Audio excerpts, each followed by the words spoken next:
Hey, and welcome back. My name is Jermaine, and this is part 4 in a series of videos on Psalm 23. So like always, we're going to make this simple.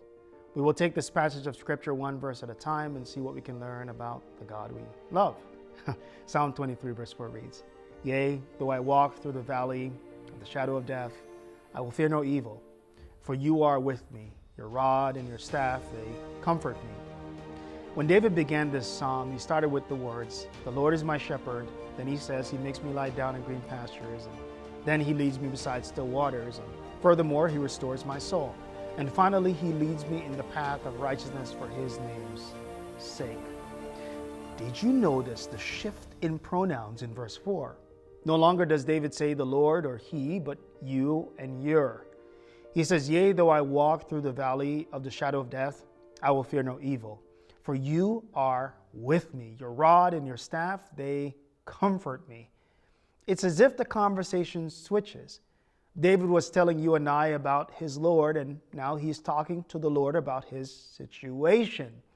Often Christians, we tend to boast about how good God is when things are great, but we seldom talk to him when things get terrible. There's one thing that we know for sure about God. He is not afraid to move us along in our experience with him. The sheep might have gotten used to the green pastures, but God never wants us to settle. David says, "He leads me in the path of righteousness," and this path of righteousness sneaks its way down through the valley of the shadow of death. This valley is a place so dark, gloomy, dangerous, and so full of affliction that the righteous often think that they are brought there to die. "Lord, did you take me here to kill me?"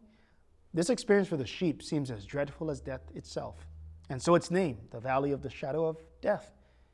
This shadow looms large, and it looms over the ridges, blocking out the sunlight, and most apply this verse to the dying, but its intent is for the living who are traveling through some dark phase in their lives, and there will be dark phases in our lives. A few nights ago, I was driving home after visiting someone recovering from a life-altering surgery. During my drive, I started thinking about how difficult the experience might have been for the person when I was suddenly disturbed by rattling sounds in my trunk. Some water bottles had fallen, and I felt impressed to stop and organize them. Mind you, I drove with the sounds all day. They didn't bother me, but in that moment it did.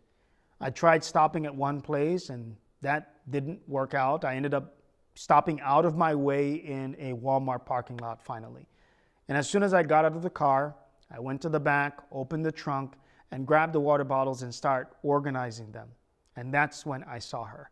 She was walking toward me. She was pushing a stroller with her baby and two other children walking alongside her. She said to me out of the dark, "Sir, may I have 3/4 to catch the bus?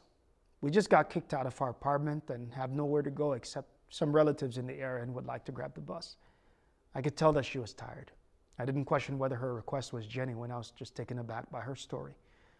I gave her more than what she asked for, and at that moment, with my water in hand, I said to her awkwardly, "Would you like some water, some food maybe?"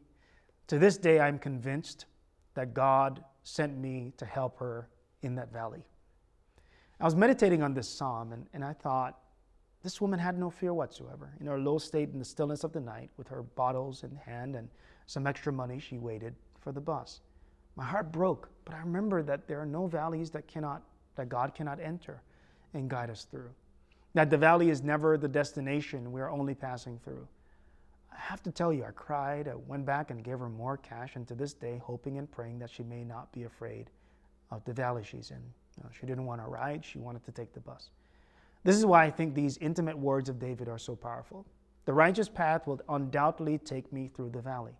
I may not know when I end up there. I may not know why I end up there. I may not know why some valleys are financial in nature. I may not know why valleys are based on relationships. Some valleys are dark, filled with the intense sadness of losing a true friend or relative, someone we love. The valleys are filled with disappointments, dread, and fear. But to all of this, David responds. As he's walking through the path of the righteous in the valley is a time of conversation, conversing with God.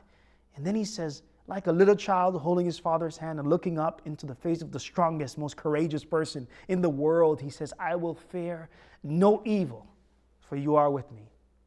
Your rod and your staff, they comfort me in the valley of this shadow."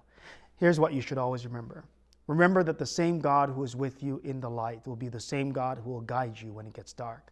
Remember that the same God who was with you in the fields of green will be the same God who will be with you when everything dries up and leaves the desert behind. Remember that the same God who called you on the journey will be the same God who joins you on the walk. And if he was so good back in the green pastures, he will be good still when things get dark. So don't be afraid. Just trust him. Talk to him in the valley. I heard someone put it this way: before every summit, there's a valley. And yes, we must make the high summit with our God, but we must travel through the valley with him also. And the valley is a place that is designed to bring your heart close to the God you serve.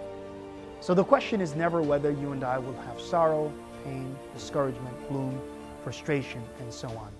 The question will always be, is God with me in those moments? And the valley is the place where I develop my personal pronouns, where I move from he, I move from the Lord to you and your.